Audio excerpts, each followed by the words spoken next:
នៅក្នុងវីដេអូនេះខ្ញុំនឹងចែករំលែកបងប្អូនពីវិធីលាលែលាបមុខប្រើពេលយប់សម្រាប់បំបត្តិមុននិងមុខសរសៃក្រហមវាពិតជាសាមញ្ញនិងងាយស្រួលក្នុងការធ្វើជាមួយនឹងគ្រឿងផ្សំដែលងាយស្រួលរកទិញនៅលើទីផ្សារប្រសិនបើបងប្អូនមានមុខមុននិងមុខសរសៃក្រហមរូបមន្តនេះគឺសម្រាប់បងប្អូន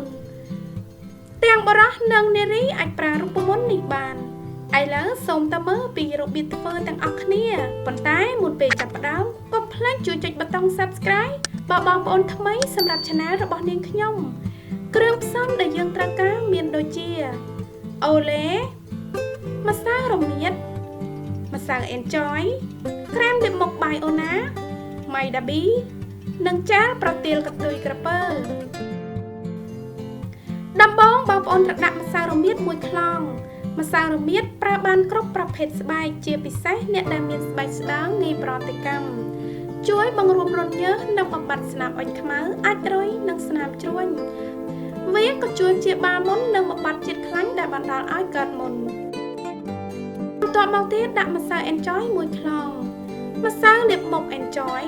គឺត្រូវបានប្រើសម្រាប់បំបត្តិមុនស្នាមរលាកនិងស្នាមមុនការពារស្បែកពីភាពស្ងួតជួយឲ្យស្បែកទន់និងស្រស់ស្អាតពេញមួយថ្ងៃ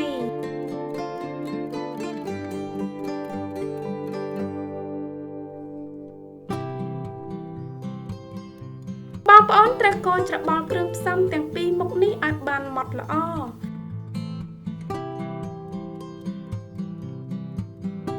បន្ទាប់មកទៀតដាក់អូឡេចំនួន2កញ្ចប់អូឡេល្អប្រើសម្រាប់ស្នាមអុចខ្មៅនិងស្នាមមុន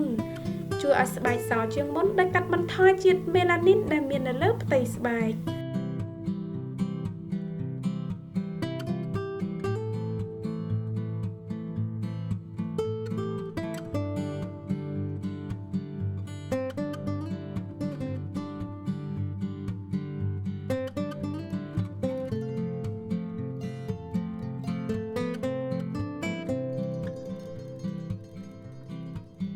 រួចហើយដាក់បាយអូណាមួយទីបក្រែមបាយអូណាគឺជាប្រភេទថ្នាំព្យាបាលមុនវាជួយព្យាបាលមុនគ្រប់ប្រភេទនិងមុនក្បាលខ្មៅ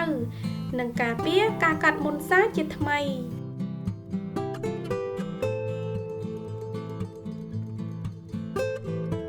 បន្ទាប់មកទៀតដាក់ម៉ៃដាប៊ី1ស្លាបព្រាកាហ្វេ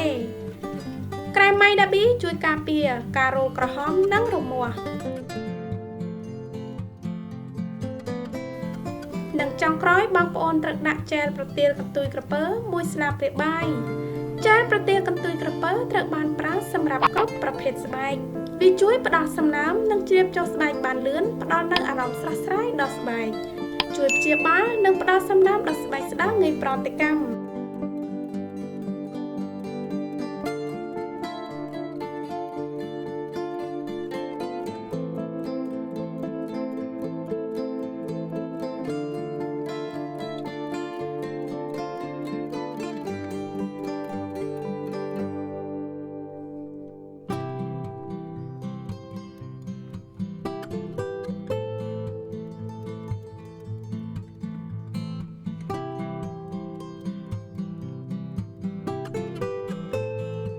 លែលាបមុខបំបត្តិមុនរបស់យើងគឺបានរួចរាល់ហើយបងប្អូនអាចច្រកចូលក្នុងខ្លងហើយទុកប្រើបានយូររហូតដល់ទៅ3ខែ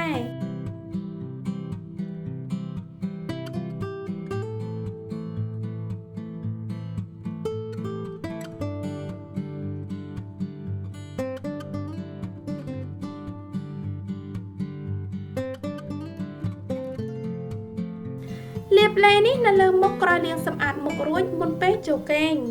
ហើយទុកចោលពេញមួយយប់លាងជម្រះចេញជាមួយហ្វូមលាងមុខនៅពេលព្រឹកលាបឡេឬក្រែមការពារកម្ដៅថ្ងៃដែលបងប្អូនប្រើជារៀងរាល់ថ្ងៃប្រើឡេលាបមុខនេះជាប្រចាំមុននឹងបាត់ចេញពីផ្ទៃមុខរបស់បងប្អូននឹងធ្វើឲ្យស្បែកមុខភ្លឺថ្លានិងក្មេងជាងវ័យគ្រប់ពេល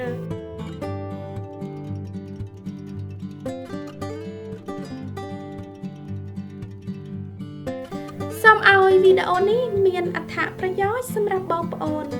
សូមចុចលេខផ្ទាំងវីដេអូខាងលើដើម្បីមើលរូបមន្តនិងគន្លឹះបន្ថែមទៀតសូមអរគុណសម្រាប់ការទស្សនាខ្ញុំនឹងជួបបងប្អូននៅវីដេអូបន្តទៀតបាយបាយ